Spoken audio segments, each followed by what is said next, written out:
हर हर महादेव, राधे राधे, सादर प्रणाम। आज हम लोग इस वीडियो में सोमवती अमावस्या व्रत कथा सुनेंगे।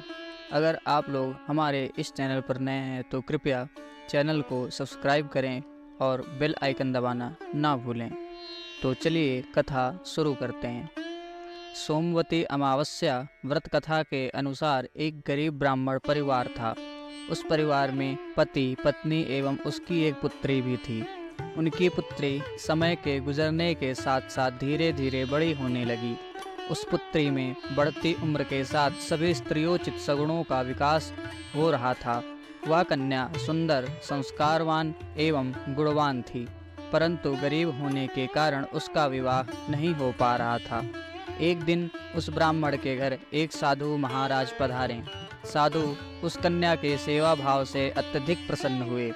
कन्या को लंबी आयु का आशीर्वाद देते हुए साधु ने कहा कि इस कन्या के हाथ में विवाह योग्य रेखा नहीं है। तब ब्राह्मण दंपत्ति ने साधु से इसका उपाय पूछा। कन्या ऐसा क्या करे कि उसके हाथ में विवाह योग बन जाए।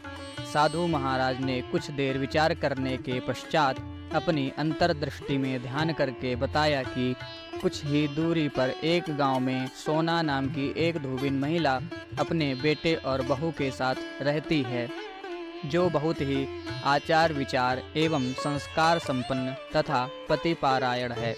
यदि यह सुकन्या उस धोबिन की सेवा करे और वह महिला इसकी शादी में अपने मांग का सिंदूर लगा दे तथा उसके बाद इस कन्या का विवाह हो जाए तो इस कन्या का वैधव्य योग मिट सकता है। साधु ने यह भी बताया कि वह महिला कहीं बाहर आती जाती नहीं है। यह बात सुनकर ब्राह्मणी ने अपनी बेटी से धोबिन की सेवा करने का प्रस्ताव रखा। अगले दिन से ही कन्या प्रातःकाल ही उठकर सोना धोबिन के घर जाकर साफ सफाई एवं अन्य सारे कार्य करके अपने घर वापस आने लगी। एक दिन सोना धोबिन अपनी बहू से पूछती है कि तुम तो सुबह ही उठकर सारे काम कर लेती हो और पता भी नहीं चलता। बहू ने कहा, माँ जी, मैंने तो सोचा कि आप ही सुबह उठकर सारे काम खुद ही खत्म कर लेती हैं। मैं तो देर से उठती हूँ।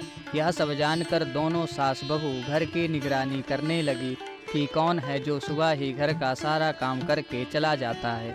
कई दिनों के बाद धोबिन ने देखा कि एक कन्या मुंह ढके अंधेरे में घर में आती है और सारे काम करने के बाद चली जाती है।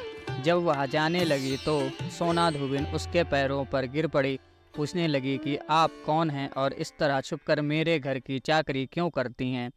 तब कन्या ने साधु द्वारा बताई गई सारी बातें बताई।